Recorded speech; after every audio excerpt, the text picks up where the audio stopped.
Hi, I'm Sylvia. And I'm Lisa. And we're with the Texas Citrus Fiesta. And we're here to show you how to make a shoebox float. This is a sample of a shoebox float, which is made out of different citrus items, dried up items that children can use to start decorating their box.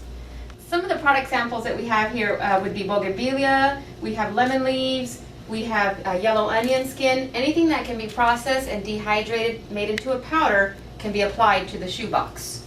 A way that you can dry your citrus product would be to use a dehydrator. That's the simplest way. Or you can just peel your product, lay it on a paper plate, and leave it out for a while to dry. You can also use a paper bag. You can put your leaves in there, leave it on the counter somewhere, or somewhere where it's nice and dry. Or simply lay them on a tray and place them in your microwave oven or in your oven and let them dry there. In order to get our citrus product into a powder form, there's various steps that you have to take. We've already dried it either by peeling it or using our dehydrator. For bougainvillea, you can let it air dry or put it in a paper bag, but it has to be very, very dry to the point where there's no moisture. With our grapefruit leaves or lemon leaves, we just dry them so you can hear them crunch. You want to be able to have it dry enough so that you can process it in a blender or in a coffee maker. These are some of the products we have, and I'll go ahead and talk about this a little bit later. In order to make our product into powder, we're going to go ahead and use a blender for the leaves. You want to make sure that they're crunchy before you put them in. You don't want any type of moisture.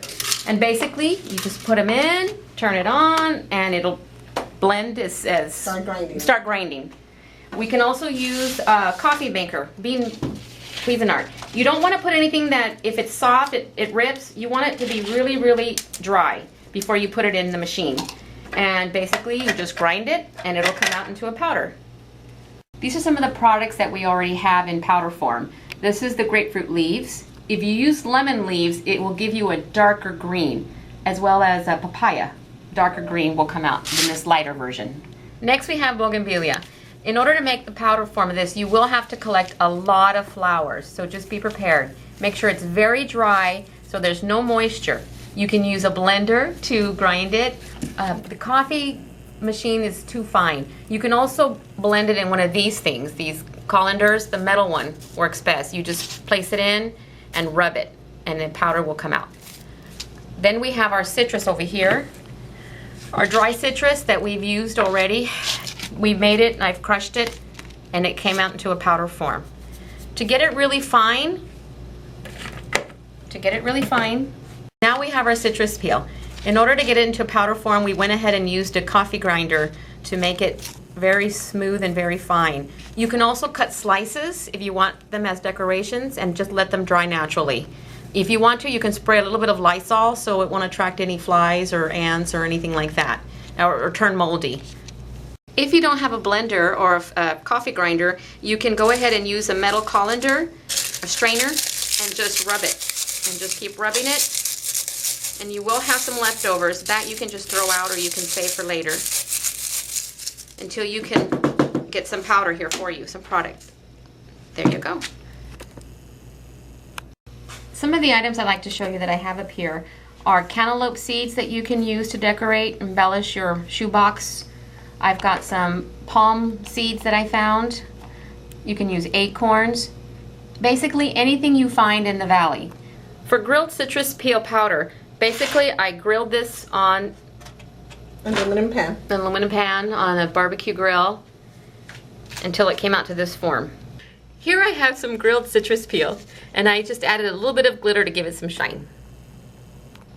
You want to make sure you have plenty of paper plates. You want to save everything that you use because you might need it later. And it's easy to just put them back into your container so you won't waste anything.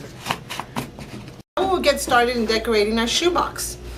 Basically what you need is a shoebox, and you can get the different dimensions or the dimensions that you will be required from your school librarian. She has all the instructions and directions for you. We will be measuring for the measurements required on those instructions your librarian will be giving you. What you do, you grab your shoebox, use all types of adhesives that you might want, that you prefer. You can use spray adhesive, your typical Elmer's glue, or just any school glue that you have. You may water it down so it won't clump up as you're spreading it. You can use tacky glue, which is a little thicker than the others. Your Mod Podge. To make things easier, you can also use the colors that will blend in with the products that you will be decorating your box with. For example, if you're going to use the peels, which are brown color, you might want to use the brown construction paper or find a box that matches it. For example, this green one can match your green products that you will be having processed already. Okay. To get started, just to give you an example, you can spread out your glues with a brush, any brush that you have at home, no preference. This is just an example how you can get started. Obviously, you will spread out throughout the shoebox. You glue on your construction paper. Once you have it all glued on, nice and tight on there, you can go ahead and start spreading out your products. And again, I will show you, for example, and of course, like I said, you can water that down. Brush on, and then just sprinkle some of the product. Try not to waste any of the product that you have because you can reuse it for next year. For example, if you're a 4th grader, you can save it in those containers. See? Then you can go ahead and add some more. This is just a sample of what you can do to get started.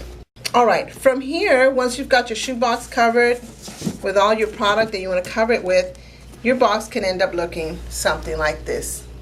This is one of our former prize winners, and what this person did is, so this is all product which is covered, the shoebox is all covered with. They also used different little items. You see the citrus that was left over, it was used to cover, use it as wheels. You need to have at least 50% citrus covering your shoebox. You can use other items for decoration, such as like they do with the beads or any little items. This is paper, for example. It was just cut out in that shape and a little bit of product was shaped onto it. The more product you use, the more of a chance you have in winning. As you can see, this person got detail. They've got little tiles of dried citrus there. They got different shades in the back. And you need to stay with a theme. If the theme, for example, this one was Mardi Gras, they stay with that theme. It just depends what theme it is every year. Before you start your product collection, it's best if you find some containers to store your items in. It could be glass jars, it could be containers that your parents use, as long as they have the lid and they're sealed tightly. You want to store them in the refrigerator or in the freezer, somewhere where they'll be kept in a dark, cool place. You don't want them in the sun, you don't want them outdoors, because the color will fade and they will start turning moldy. So you want to keep it in a nice, cool place. Students, we really encourage you to start collecting your product over the holidays. This is the time to start drying them because it does take time. It's not something that's done overnight. So please go ahead and start collecting them now. This is just something, a little quick example that we wanted to put together to show you students on how to do a shoebox float. We hope that you can get some valuable information from here. If you do need help, you can contact your school librarian or contact the Texas Citrus Fiesta office. But your best bet is to go with your librarian. She will have all that information and she will gladly pass on to you. There is prize money, so make sure you get those details again from your school librarian.